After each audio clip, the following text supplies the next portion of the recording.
is Rick Wagner. I grew up in Hawkins County, and I'm a reporter with the Kingsport Times-News. From the time I was probably middle school age onward, I heard stories about a Kinnie Wagner from Scott County who murdered, if you will, 5 folks. 2 of them were police officers in Kingsport.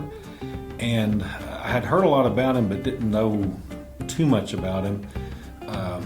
Ended up many years later at the Times-News, did an FBI Open Records Freedom of Information Act request, got more than 800 pages. That got me on the trail of my cousin.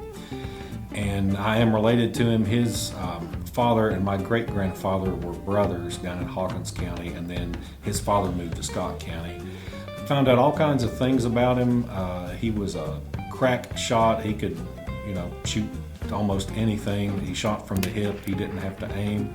He also ran moonshine. He killed a few people, and he was a ladies' man, very much so. I also found out he had a lot of interesting nicknames. Squabble Jaw was one of them, Preacher, Big Jim, and he was on the run. He escaped out of the jail in Sullivan County, escaped out of the jail in Mississippi. He escaped twice out of the Parchman prison in Mississippi. He was a trustee, so he escaped the second time with a submachine gun and another weapon. So he sort of did it all. He was born February 18th, 1903, and he died March 9th, 1958, which meant he was just older than 55 years old. His grave, where I have visited, is very plain. It says W. Kinnie Wagner, Kinnie, and just has the years of his birth and his death. The tombstone doesn't really do him justice as far as his life and all the things that he did, and I won't say accomplished, but the things he did and the life he lived. I had a great uncle who remembers him and was a defender of him. My father and my grandfather were at his funeral, and that was in Scott County. It drew about 15,000 people, which in 1958 and since or before is the largest funeral in Scott County history. I looked it up. Bonnie and Clyde, Bonnie's drew 40,000 near Dallas, Texas in 1934. Clyde's drew about 10,000 in the same area, I think a day earlier. So considering he was a regional outlaw rather than a national figure, his funeral, if you judge him by how many people turned out, he was either famous, infamous, or something in between.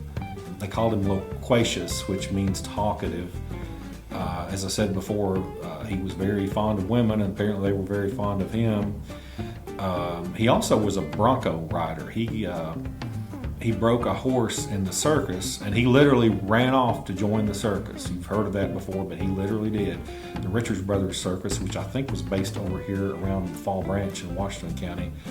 And he broke a horse named Funeral Wagon.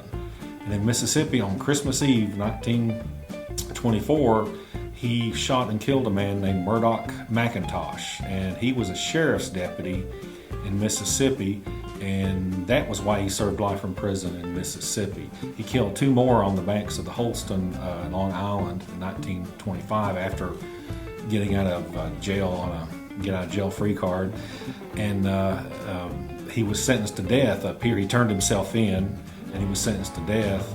But he the sentence never was carried out because he escaped the Bluntville jail, ended up in Mexico, came back to Arkansas, killed 2 men there in a card game gone bad, and he was a character. He definitely did some things not so savory, I guess you could say.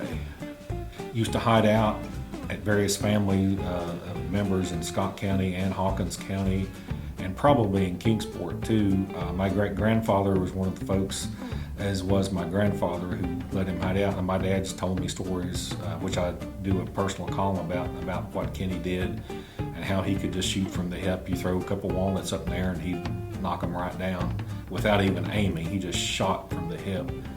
They called him the 2-gun desperado because he could shoot about as well with his left hand as he could with his right. Any kind of weapon. I think his favorite was a .38 caliber pistol. There have been a number of books about him. Claude Gentry wrote one out of Mississippi in '69. There have been some more recent ones, and there have been some scholarly articles. I interviewed a English professor emeritus at East Tennessee State University about him, who had written about him. He actually did his own life story back in the '30s, but the publication went out of business before he could finish the serial. I'm not saying he was great or he was horrible. I think, as most of us, he's had his good points and bad points.